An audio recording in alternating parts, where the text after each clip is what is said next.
विकृत सोच। दुनिया के सबसे प्रतिष्ठित और बड़े आवासीय महिला विश्वविद्यालय वनस्थली टोंक, राजस्थान से बीएड का प्रशिक्षण पाठ्यक्रम सफलतापूर्वक पूरा करके डिग्री प्राप्त करने के तुरंत बाद ही सुमन की नियुक्ति जयपुर के एक सर्वाधिक लोकप्रिय बालिका विद्यालय में हो गई थी। आज उसके पिताजी उसे अपने अलवर निवास से जयपुर छोड़ने जा रहे थे, जहां उन्हें अपने एक मित्र की सहायता से सुमन के पेइंग गेस्ट के रूप में रहने के लिए एक कमरे का प्रबंध महिला हॉस्टल में कर दिया था।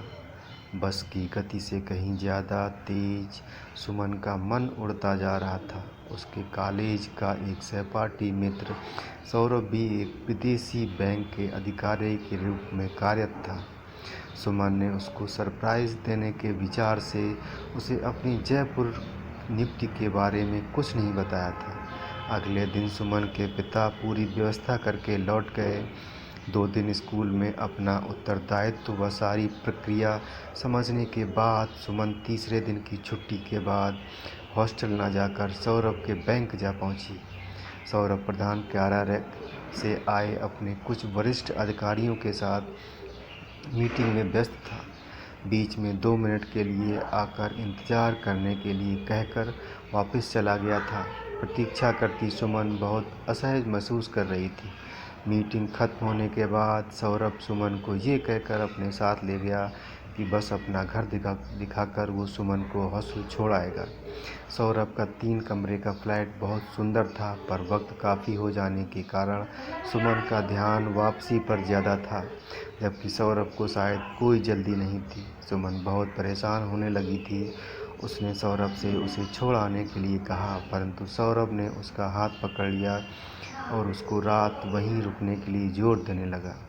यही नहीं, उसने सुमन को हॉस्टल छोड़कर अपने साथ रहने का प्रस्ताव भी दे दिया, ये कहते हुए कि जब हम एक दूसरे से प्यार करते हैं और हमें शादी भी करनी है तो इकट्ठे साथ रहकर एक दूसरे को बेहतर समझने में आसानी होगी।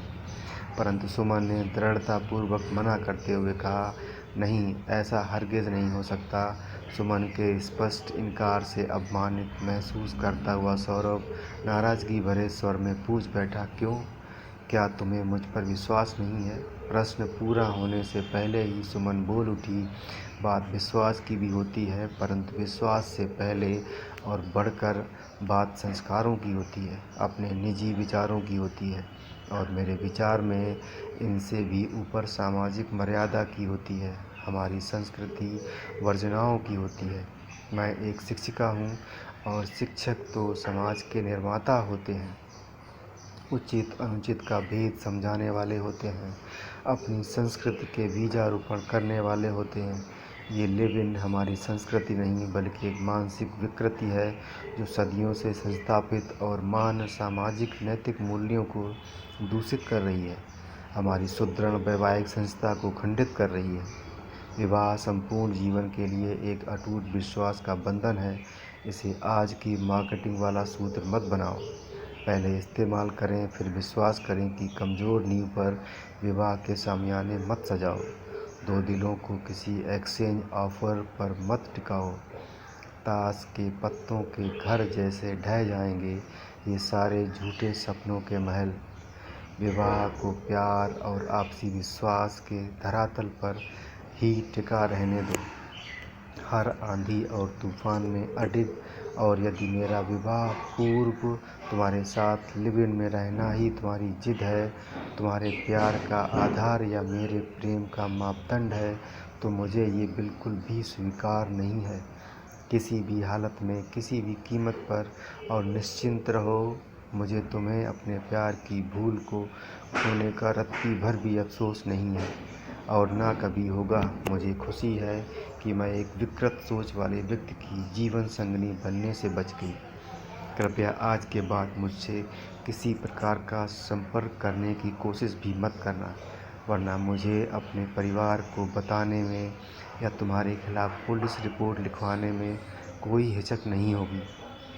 इतना कहकर सुमन तेज कदमों के साथ बाहर निकल गई। अप्रत्याशित अपमान से सुलगता सौरभ ये निर्णय करने में असमर्थ था कि सुमन को समझने में उसने भूल कर दी या सुमन ने उसकी नीयत को भांपकर अपनी समझदारीपूर्ण परख से सही निर्णय लिया।